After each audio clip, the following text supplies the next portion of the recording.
The Pittsburgh Steelers have a tall task to take on the Kansas City Chiefs, who got back a couple players from their COVID list going into this weekend. We'll talk about that matchup, but we're also going to talk about the fact that, yes, the Steelers are dealing with a bit of a rebuild. They're not going to go through a rebuild. They're in a rebuild.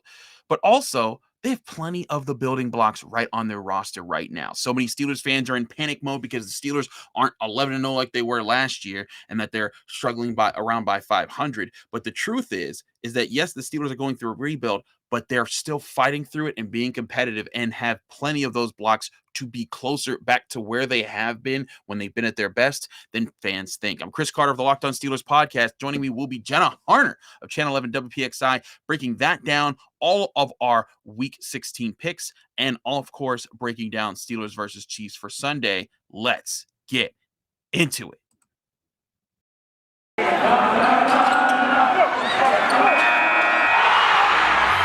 You are Locked On Steelers, your daily Pittsburgh Steelers podcast, part of the Locked On Podcast Network, your team every day.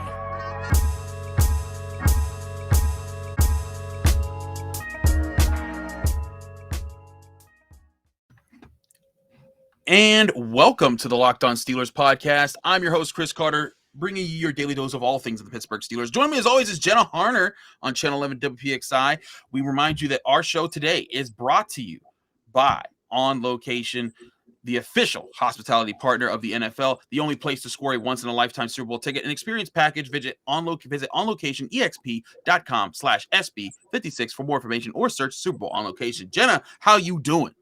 I'm doing wonderfully, Chris. Merry Christmas to everybody. Merry Christmas. Yeah, Yes. I'm like, what day is it? I don't know. I have no idea what day of the week we're on anymore. Plus, Tuesday Night Football, the holidays just threw a wrench into all of it. So, Merry Christmas to all of our Locked On Steelers listeners, viewers. Happy Hanukkah, happy Kwanzaa, happy holidays to all. Just, it's a wonderful time of the year.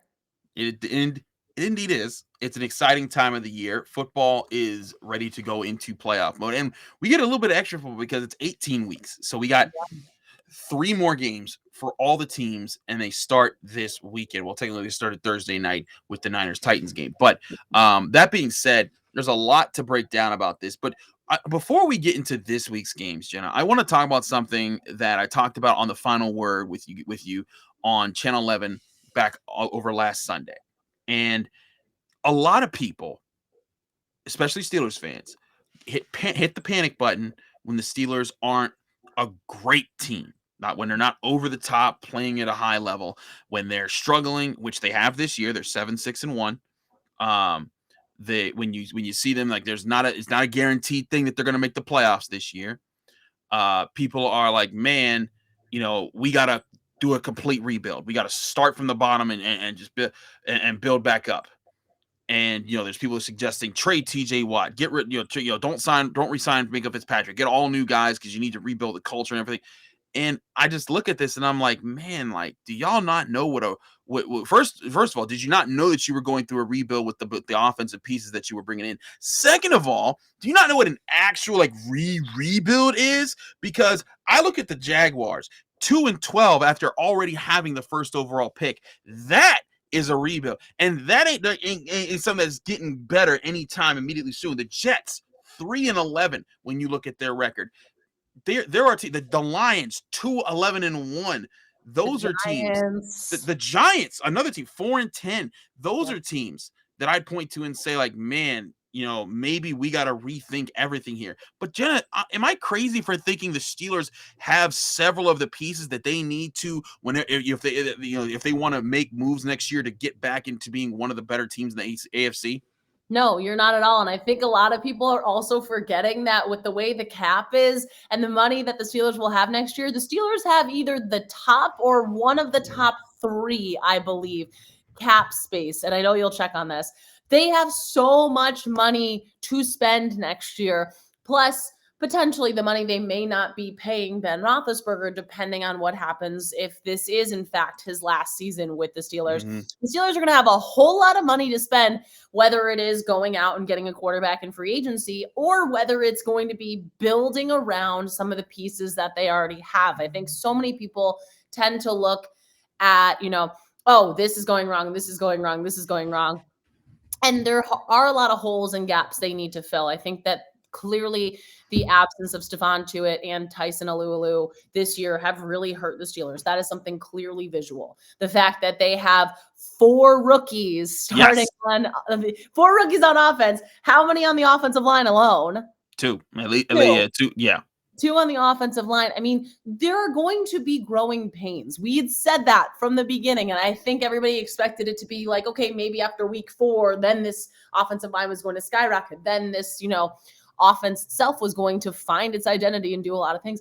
But the reality is, and I think I'm trying to remember where, I want to say I saw the stat on ESPN before one of the Sunday 1 p.m. games.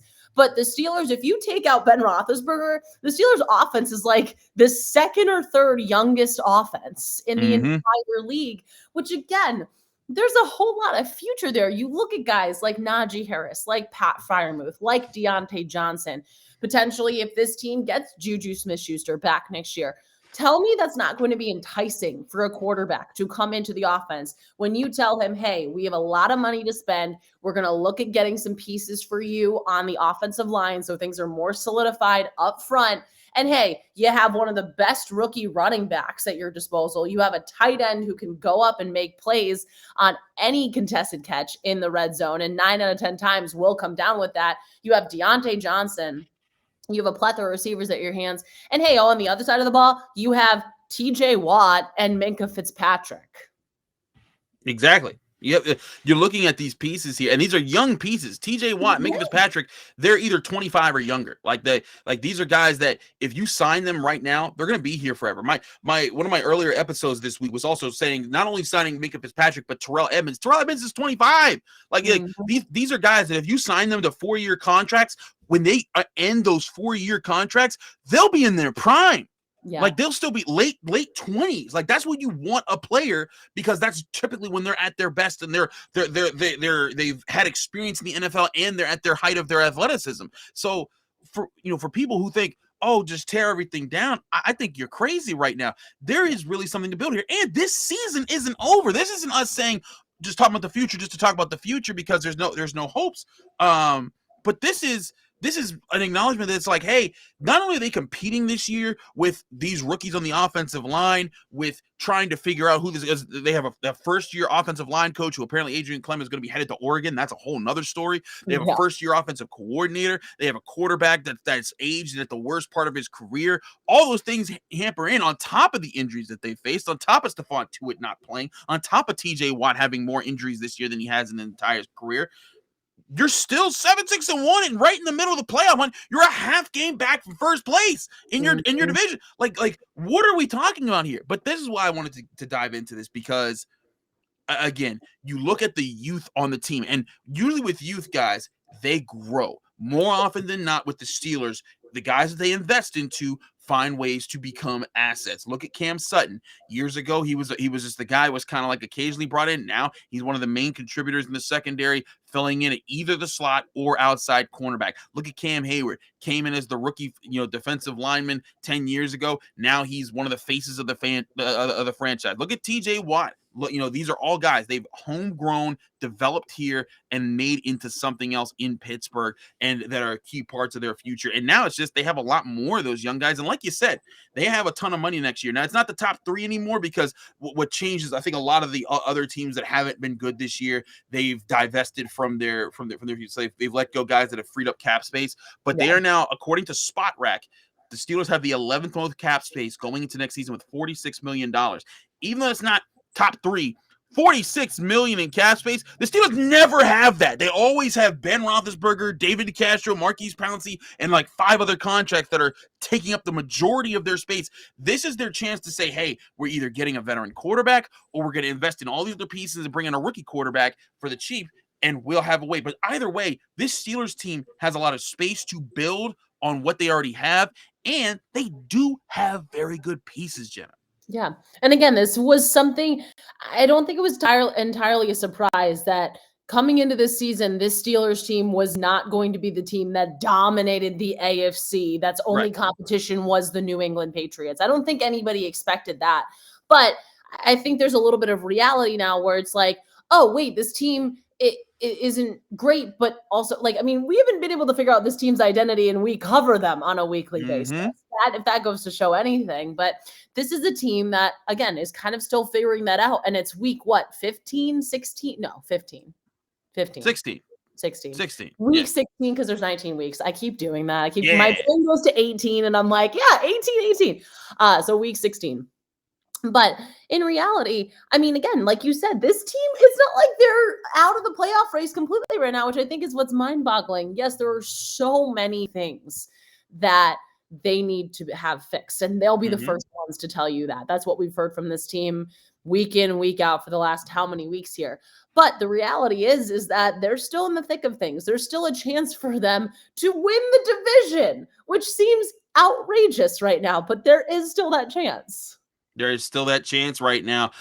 You look at the way the division is playing out. There's a lot of different teams that they could leapfrog really quickly. When you look at the Browns, or not the Browns because they're actually ahead of the Browns, but the Bengals or the Ravens. Sorry, I mix up Ohio teams. They're all the same. They wear orange. And they disappoint generally. Orange, same thing. Yeah, it's the same thing. But there's going to be some really interesting movement here because if they win this week, now again, the Chiefs are a tough team. This is not saying they automatically win this week, but if they win this week, they will leapfrog one of the Browns, the Bengals, or the Ravens because they play each other, the Bengals and the Ravens.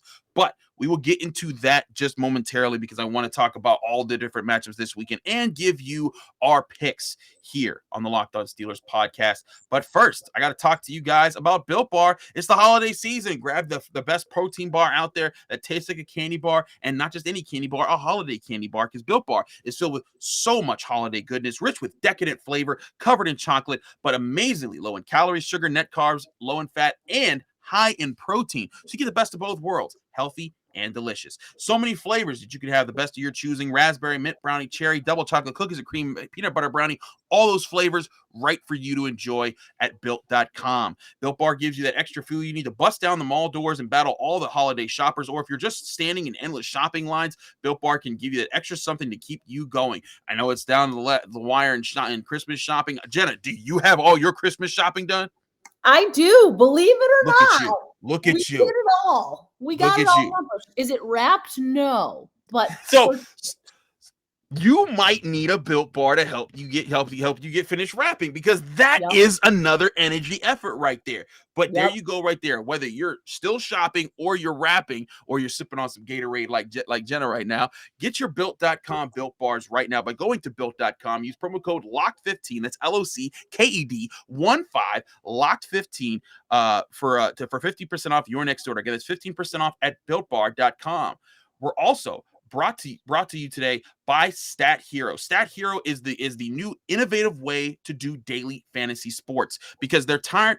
Stat Hero knows you're tired of losing. You're tired of going against impossible odds, things that don't matter, things that you don't understand, experts that are picking teams that you don't get and then losing to them. So there's a new way to play daily fantasy sports with Stat Hero. It's the first of its kind daily fantasy sports platform where you versus the house, you pick your opponent, the team you want to face, and you get to choose how you're going to beat them. Here's the crazy part: Stat Hero shows you their entire lineup before you even play them. This is never before seen innovation when it comes to fantasy sports and sports betting hybrid that Stat Hero offers, because you don't have to compete against thousands of experts or unknown people. Stat Hero puts you in control of your own fate. With Stat Hero, you're in control of the stakes. You decide how much you're going to play for, and Stat Hero has no choice but to take it because they're daring you to beat them. Stat Hero offers you the best head-to-head daily fantasy action out there. Sign up for free right now, and you'll at stathero.com/lockedon and use the promo code LOCKEDON for a 100% deposit match. Again, that's stathero.com/lockedon for using promo code LOCKEDON for a 100% match at stathero.com/lockedon. Again, promo code LOCKEDON. Terms and conditions apply. Now, all that being said, Jenna, let's get to the picks, because this is where it's starting to come down to the nitty gritty. This is where we start to have the really good games in the NFL. I want to talk to you about some of them. Again, we always skip Thursday Night Football because this is the Friday show, but Saturday, big one. All Steelers fans, you better be watching this one. The 7-7 Browns are taking on the 11-3 Packers. It really feels like this is the game. If the Browns can find a way to upset the Packers this game, they're back in the fold. But if they lose this game, they will at least be, have eight losses. They still have to play the Steelers. They still have to play the Bengals.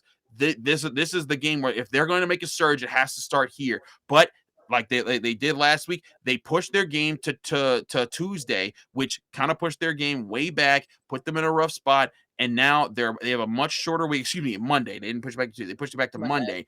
Instead, but they pushed it from Saturday to Monday. And now they have a Saturday game against the Packers, which now puts them in a tough spot against the Packers team that's been playing very well this year. They're 11-3. I think the Packers mow them down. I think that the Browns, they've put up a good fight for most of the season, but I think you're about to see a lot of the problems that they've had all season reemerge. Yeah, I think this will be a game where Green Bay will really expose a lot of those problems for the Browns. I think it'll also be intriguing. I know a lot of the games this week kind of hinge on if teams get certain guys back from the COVID lists or not. So this could be a game where Cleveland does get some reinforcements back. But yeah, I just don't see even the fact that Baltimore made it close against Green Bay last week. I don't see that happening again. I think Aaron Rodgers just has himself a field day against the Browns.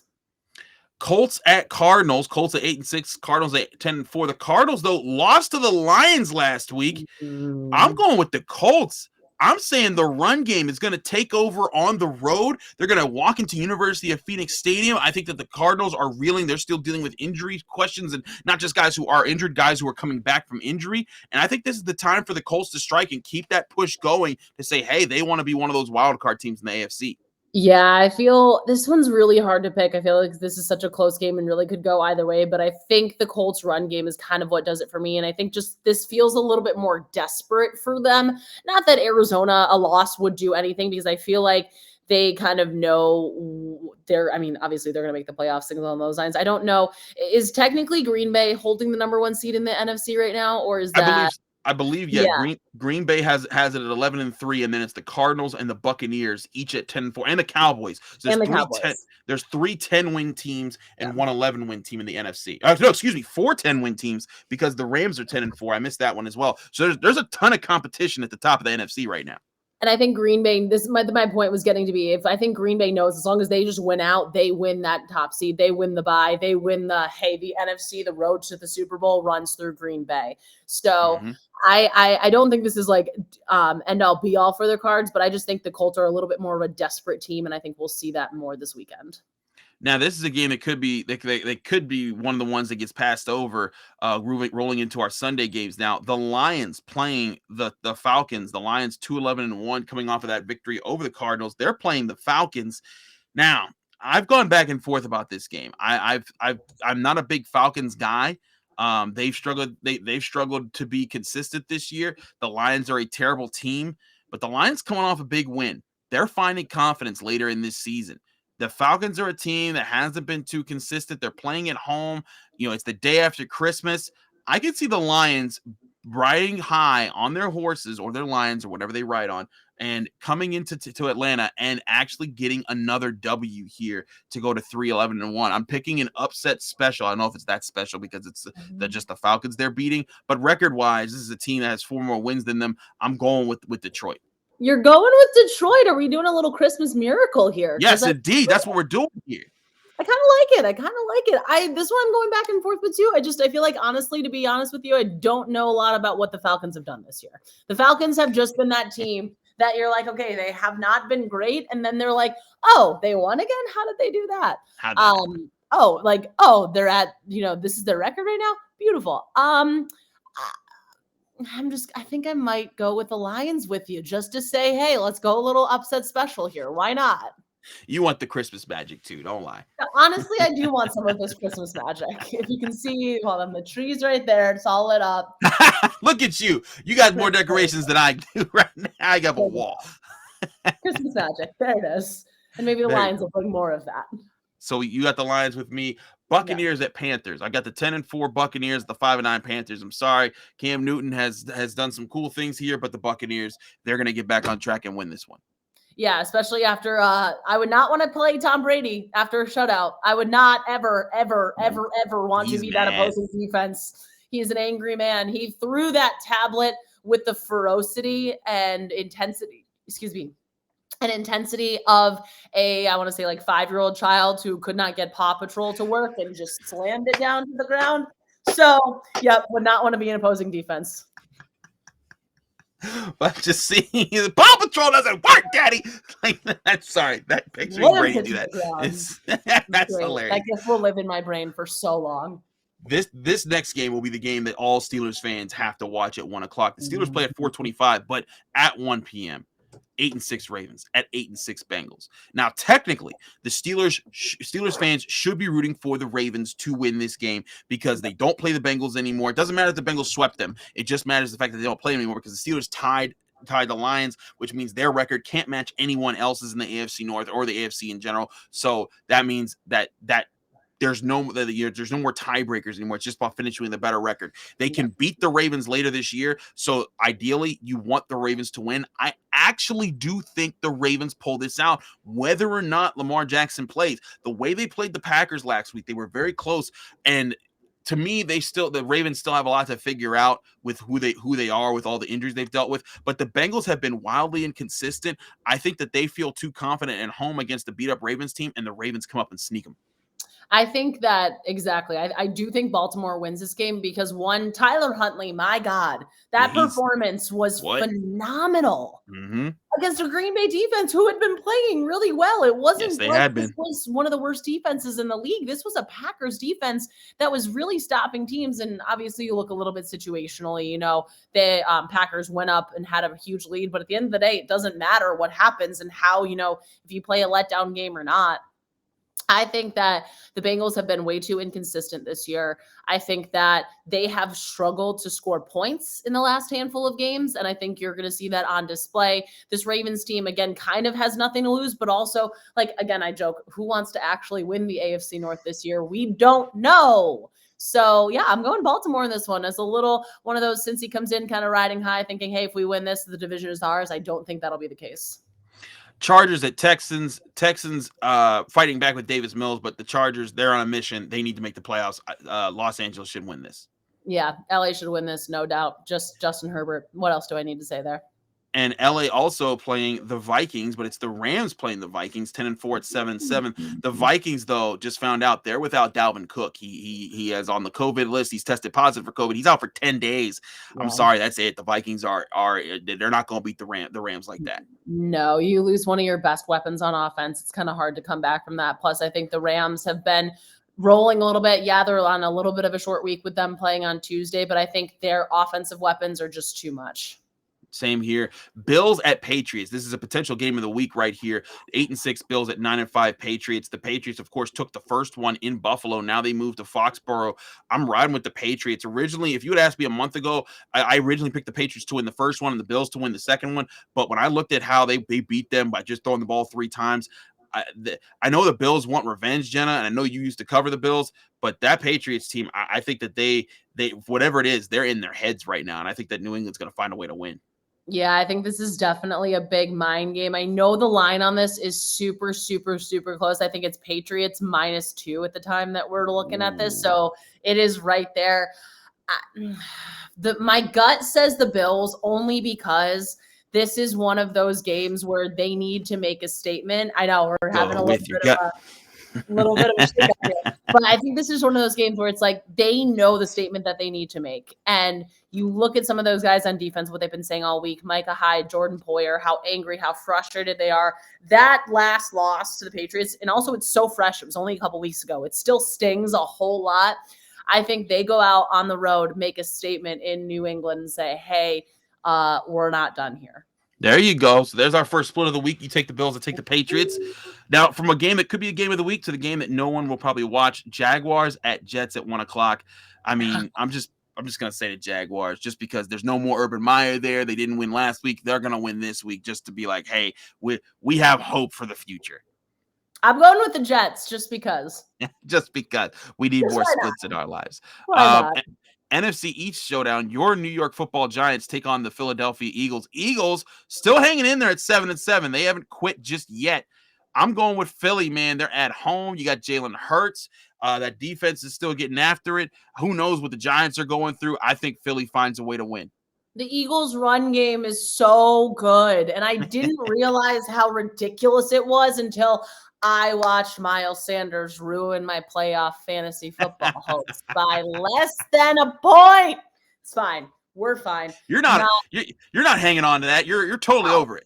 I'm not bitter. I'm not disappointed. Not at all. Not even in the slightest. Yeah, Philly has put up, I believe, over 200 yards on the ground in the last handful. No, it was like 175 in the last 7 games, which sounds outrageous, but they are just destroying teams with their run game. Miles Sanders back-to-back 200-yard games in the last 2 weeks. Jeez. The first player. It's insane. It's just, they're good. The Giants are not. So, yeah, if Philly doesn't win this game, that will be the true Christmas miracle. That'll be your Christmas miracle. You can celebrate over Philly. Listen, everybody in the NFC East hates each other. Yeah, that's correct. But moving on to an NFC match, 4-10 Bears at 5-9 Seahawks. I'm gonna stick with the Seahawks because they got Russell Wilson, but and the Bears have just been on the struggle bus. This has been a rough year for both teams, but I think Seattle at home, I'll take them. I think so too. And just look at like turnovers and the turnover battle. I think Seattle's much more adequately adapt, I guess, to handle it compared to Chicago. And obviously you look at players, of course, they all should be able to do it. But I just think the Bears have been just plagued by turnover woes so much this season. At least you'll see a little more consistency from Seattle. Broncos at Raiders. This is a do or die game for both teams. The Broncos at 7-7, the Raiders at 7-7. I'm going with Denver. Their defense has hung in there, even though Teddy Bridgewater might not be able to play. The Raiders, they've been struggling as well. They barely beat the Browns last week, and they kind of helped the Steelers in doing so. But I think Denver on the road finds a way to win this one in a very weird way at a 425 game. Yeah, and I think this is a very emotional game for the Broncos too. Obviously, the way in which Teddy Bridgewater left the field. Glad to hear reports that he's doing okay. But this is kind of a game where that team goes out and says, hey, we're winning this for our guy. We're keeping our hopes alive. We're winning this for him. Yeah, I'm same there with you. Another NFC East showdown. Washington 6-8 at the 10-4 Cowboys. Hello, this is the game that the Cowboys need to win because they're one of those 10-win teams that they want to stay up at the top of the mix and keep fighting for maybe even getting a 1 seed later this year. I think they do it at home. They find a way to win. Washington, they have pieces, but they need to do a little bit more rebuilding themselves. Yeah, I think this is a game the Cowboys should win. I think you almost look back at Washington-Philly last week and you wish more of the football team's players would have been healthy, just because that would have been, I think, a little bit more of an even comparison to kind of see who was better. But I just think you look at the rosters, you look at who's in, who's out, things along those lines. I think Dallas has a much more complete team, has a more talented team. Does that mean they'll win? Who knows? But I think on paper, this is a game that the Cowboys should win. Finally, Monday Night Football, the 7-7 Dolphins played the 7-7 Saints. Both teams trying to find a way to fight their way into the back end of the playoff race here. I'm going with Miami, but I'm very intrigued by the Saints because both teams have really tough defenses. But the Saints are going with Ian Book, rookie quarterback out of Notre Dame. Watch this guy all through last year. He's going up against Tua Tagovailoa. I'm sorry. I think that Tua and his receivers can just do more. Especially with Jalen Waddle, they'll do more than what the Saints can offer on offense, and that'll be what puts the Dolphins over, but barely. Yeah, this is going to be a very interesting game to watch because this is for Miami fans a benchmark to see, hey, where is our team really at? Yeah. Where is your quarterback at? This is a game you should win. You haven't been given a lot of these games this year. Are you going to go out there? Are you going to execute? I'm going with Miami as well because that offense has been clicking. That defense has been really giving opponents fits as of late. They've won 7 in a row, something along those lines. Let me check their schedule real quick. I want to say it's 7 in a row. I always hesitate on these numbers, and then I'm like, no, that was it. Yes. 6 in a row. So this would be 7 in a row. The Dolphins have won 6 in a row coming into this game. They're kind of sneaky on the radar. They're in contention for the AFC East. They are for that. If you had said that they were in contention for the AFC East crown at the beginning of the season, everybody would have laughed. They were 1-7 at one point. They were 1-7. Now they've reeled off a string of 6 wins. I think they could make it 7 in a row this week, and I think they do.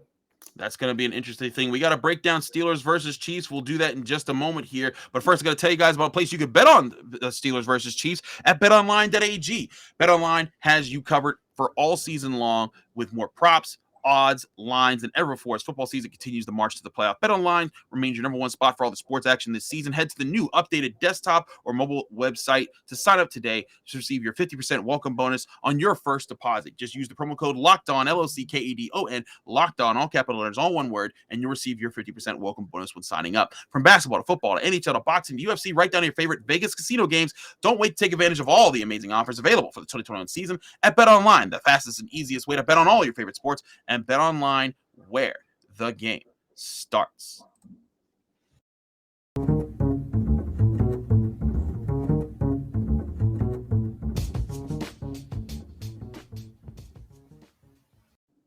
Wrapping things up here on the Locked On Steelers podcast. I'm Chris Carter here with Jenna Harner, keeping it rolling here for y'all. Now, let's talk about Steelers versus Chiefs. Steelers 7-6-1, Chiefs 10-4. They're the 1 seed in the AFC right now. The Steelers just knocked off the 2 seed last week of the Titans. They've beaten the Ravens when they were up the top dog.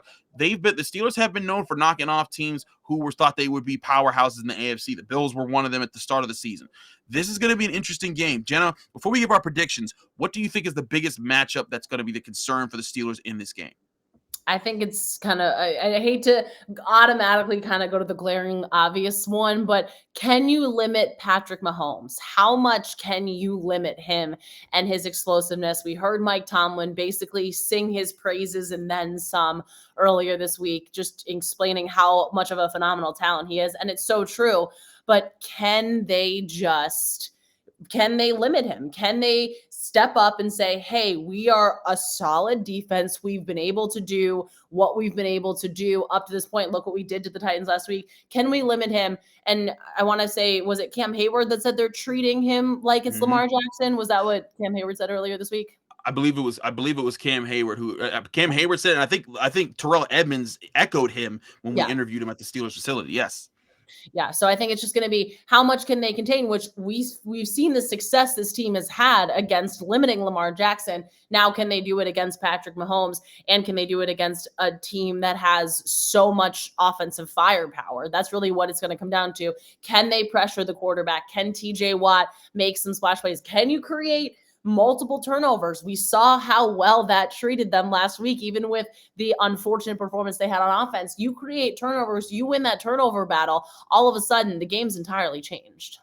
It totally is changing. That would be a big factor if they can force Patrick Mahomes into turnovers or just limit his opportunities to light up the scoreboard. I'm going to go to the other side of the ball with my biggest matchup here because I do think the Steelers' defense, their pass defense, can hang with the Chiefs. Their rush defense, it'll be intriguing to see if the Chiefs try to run the ball. But for me, the biggest factor is can Ben Roethlisberger stay out of the mistakes? Can he read what the Chiefs' defense is trying to cover? Because the Chiefs' defense has played very well since Melvin Ingram has joined it, and it's allowed Chris Jones to move inside, allowing the defensive front more continuity. But something I brought up earlier in the week, because Mike Tomlin brought it up earlier in the week, is their look of their 3 safety looks. They love to use Tyrann Mathieu, they love to use Juan Thornhill, and they love to use Daniel Sorensen. The way they use those 3 safeties and they move them around, and something tells me the Steelers are going to be locking in and focusing on where those 3 guys are. And Ben Roethlisberger, his biggest challenge would be saying, hey, where are they? What are they doing? Or what are they disguising? If Ben Roethlisberger figures that out, if he's able to say, hey, they're going here, and consistently find the open spot on the field and understand where the soft spots of their defense is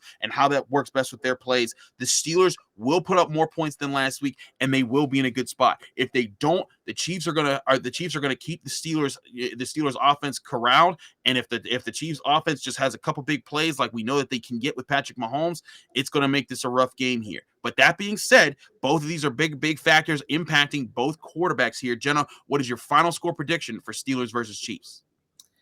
This is tough because it's kind of, you always talk about like when you play this team. Okay, let me refresh that. I'm trying to get to what I'm saying. When you play a team, at what point in the year you play a team, it makes an impact. I think Steelers fans would have loved to see this Kansas City team weeks 1 through 6 because it was an entirely different team, an entirely different defense compared to now where this defense has actually showed up and looked fantastic. So unfortunately, I probably would have picked the Steelers to win earlier this year. I just think right now the Chiefs are a much better team in general, and just in terms of figuring things out, they have a lot more answers than the Steelers have been providing.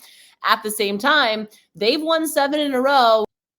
a streak like that has to end at some point. I don't think it ends this week. I think the Chiefs win 31-24. I just think they're always going to be one score ahead, and the Steelers are never going to be able to kind of leapfrog them. I think it's going to be a close game all the way through. I just don't see it being a blowout, but I also don't see the Steelers really kind of being able to take that lead and say, hey, we're going to maintain a lead. We're going to get out to a quick start. We're going to hold it. So I think the Chiefs do win this game, but I think it will be close. I think it will be close too. I think it's going to come down to, which team can avoid the turnovers and can win on third down more often, because you're going to look at those third down numbers at the end of the game. Who sustained the longer drives, who kept the other team's defense out there longer to force them to have to show more defensive fake outs and more disguises and give the opposing quarterback chances to read them. But I'm with you. I think the Chiefs find a way to win this game. It's nothing against the Steelers. It's nothing saying that I don't believe in them. It's just that this Chiefs team is playing very well right now, and the Steelers team has been very roller coastery at this part of the season.